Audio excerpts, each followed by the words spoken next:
Now, a lot of y'all have been asking me about the debate. What's better, Avengers or Dark Knight Rises? Well, they're both two different companies, first of all, and they're both different scales of films. And three, Dark Knight Rises hasn't even come out yet, so how are you comparing those two together when you haven't seen one of them? Unless you saw it on bootleg. If you saw it on bootleg, I'm gonna call the police. Nah, just playing. Avengers are already breaking records. It became the first superhero film to break the 1 billion mark, and it's the greatest opening of all time in cinema history. And Dark Knight Rises just opened a new door for superheroes to get nominated for Oscars. AKA Heath Ledger for getting the nod for Joker. But as I just said a minute ago, there are different scales of films, though, y'all. Avengers is more family oriented, if I could say. It's fun, it's whimsical, it has good punchlines, it has dope action, and it's more family oriented. Whereas with Dark Knight, what Christopher Nolan is doing with these Batman films is putting Batman in a real world situation. There's no supernatural elements in his Batman movies, so it's like an action film, but the lead actor is wearing a Batman costume. To put it in short. Whereas in the Marvel universe, it's really supernatural. You have Bruce Banner turned into a green monster. You have Tony Stark with the little device that's in his heart. You have Captain America surviving the in the snow. Living through decades of wars and events and stuff. And then you have these supernatural things like the myth, the Norse gods like Thor and Loki, and then you just have a lot of other little supernatural things with the Marvel Universe, like, the aliens, the Chitauri. And so, you really can't compare that movie to Batman because Batman is, again, in the real world.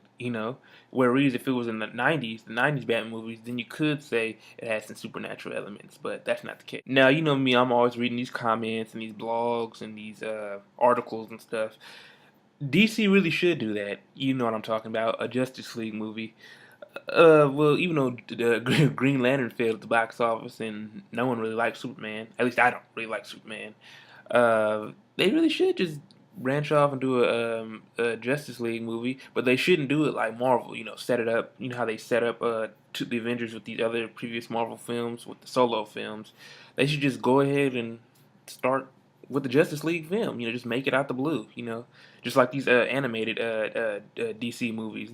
They kick ass harder than the live action DC movies. And that's just me. That's just me in my opinion. If y'all agree, leave a comment. And the reason why some of these superhero movies usually fail because they try to copy off of Dark Knight. With these dark storylines and these some of these movies aren't even like that.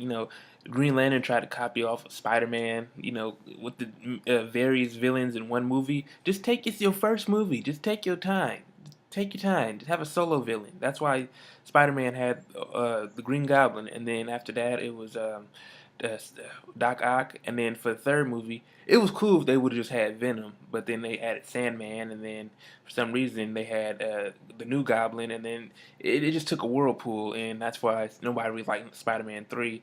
I personally thought Spider-Man 2 was the best. Speaking of Spidey, let's get into this. I'm not really excited about. I'm not really juiced about Amazing Spider-Man coming out.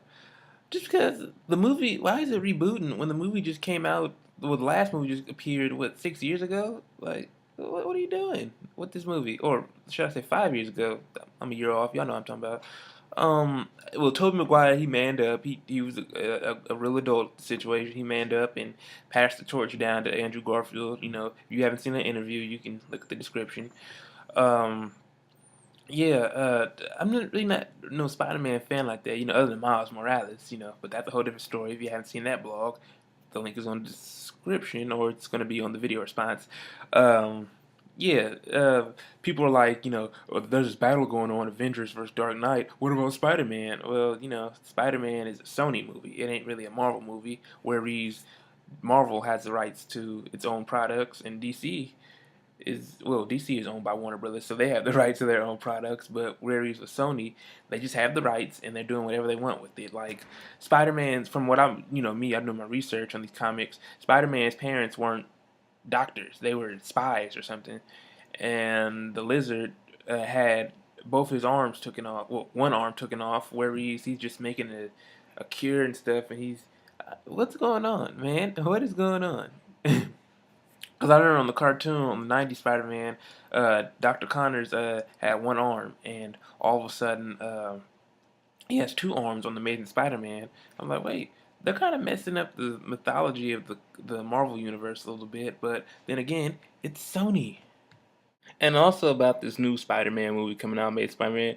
What the fuck? How the fuck does Spider-Man keep taking off his mask and showing people that he's Spider-Man? You know, I'm not no big Spider-Man Peter Parker fan, but I'm pretty sure he was secretive of his mask because I was reading a couple comics like the Civil War. If you haven't read that, the Marvel Civil War event, you got to check that book out. Written by Mark Miller, dope as fuck, y'all. It's awesome. Um, Check that out. And a lot of the new Avengers comics I read by Brian Michael Bendis, Spider Man's real hesitant about taking off his mask. So see what I mean? Taking an adaptation and just showing the world, just fucking it up. And I know some of y'all gonna try to cuss me out. I know he took his mask off in the second film, but that's because his mask was on fire when he was trying to stop the train. Who wouldn't take up the mask off? You want your face to be burned up like Two-Face?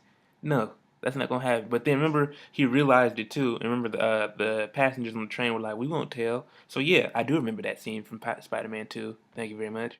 No, I'm not really here to bash Sony or anything because I just bought a Sony NEX5N. If you haven't seen my pictures from Facebook, then you need to follow me on Facebook because I took lots of pictures and I'm recording some videos, conventions with that camera.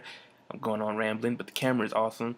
I'm not here to bash Sony. I have a PlayStation 2 and a PSP. I don't have a PlayStation 3. Most of the products in my house is Sony, like this phone, the TV. I'm not here to bash. I'm just saying, why buy something and then change up the mythology a little bit, you know? But then again, that's why it's called adaptation. You're just adapting the material and creating your own. So what do y'all think? Do you think Dark Knight and Spider-Man could hold a candle to Avengers? Let me know in the comments. Follow me on Twitter, Facebook. Y'all know the deal. Deuces.